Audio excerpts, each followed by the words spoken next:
McCoy ni Giancarlo Guillermo. Anong panty na naman kaya ang kukunin ko? Wika ni McCoy habang tinitingnan ang mga damit na nakasampay sa daanan.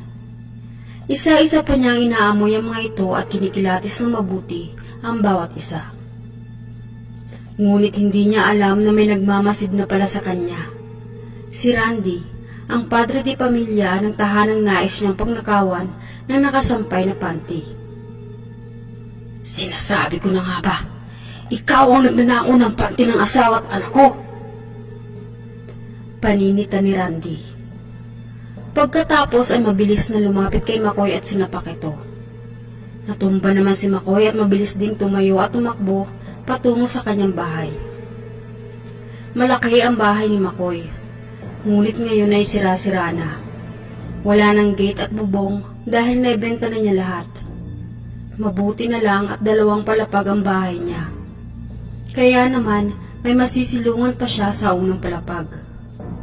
Pero puno na ng bandalismo ang kanyang bahay. Gamit ang uling at bato, araw-araw siya nagsusulat mga walang kwentang kataga. Maraming tao na ang galit kay McCoy. Marami na kasi siyang napipirwisyo. Mga ninakawan niya na nakasampay na panty, mga binato ang bubong ng bahay at mga tinakot ng anak. Pero hindi nila siya maipakulong dahil sabi ng mga pulis ay isa raw kasi siyang baliw. Bakit ba nagkaganito si McCoy? Dating sundalo si McCoy, pero nag-awol siya at nalulong sa illegal na droga. Pagkatapos ay dinamay pa niya ang 2 kapatid na dating dentista at nurse.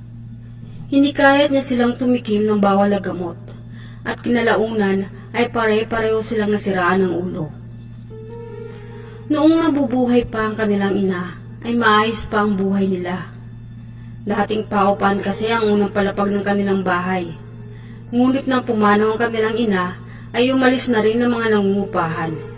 Kaya naman nawalan sila ng pagkukuhanan ng panggastos. Mula noon ay pinalayas na ni McCoy ang 2 pa niyang kapatid at sinimulang ibenta lahat ng mga mapapakinabangan niya sa bahay. Ngunit naubusan na siya ng pangtusto sa masama niyang bisyo, kaya naman lalo siyang nasiraan ng ulo. Isang araw ay may napadaang ale sa harap ng kanyang bahay. Sakto namang umulan na malakas kaya nakisilong muna ang ale.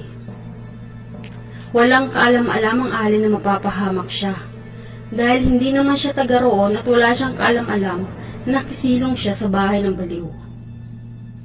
Habang naghihintay ang ginang na tumilang ulan ay hindi niya namalayang nasa likod na niya si McCoy. Masama ang tingin ni McCoy at nalilisik pang mata.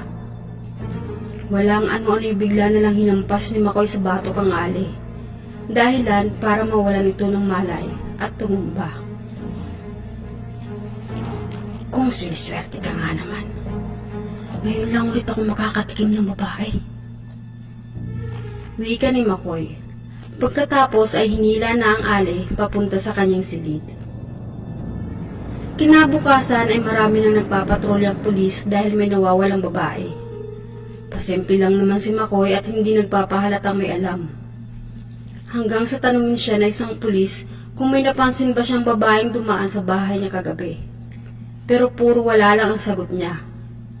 Hindi naman naniwala sa kanyang pulis, kaya nagpumilit itong pumasok sa bahay ni McCoy.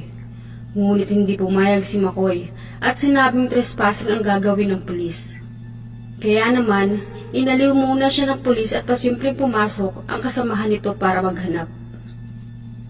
Base kasi sa mga huling nakakita sa ali, ay banda rito siya naabutan ng ulan at naglaho. Kaya malakas ang kutob ng mga pulis na may kinalaman si McCoy sa pagkawala ng ali. Habang inaaliw ng isang pulis si McCoy, ay sumenyas na ang kasamahan nito na arestuhin si McCoy. Ngunit nakatunog siya at sinipa ang pulis dahilan para mapalayo ito kay McCoy. Pagkatapos ay tumakbo na si McCoy para tumakas. Hinarang naman ng isa pang pulis si McCoy, pero nanlaban pa rin siya dito at dahil sa panlalaban ni McCoy ay wala nang nagawa pa ang mga pulis kundi ang barilin siya. Natumba naman si McCoy dahil sa dibdib siya tinamaan.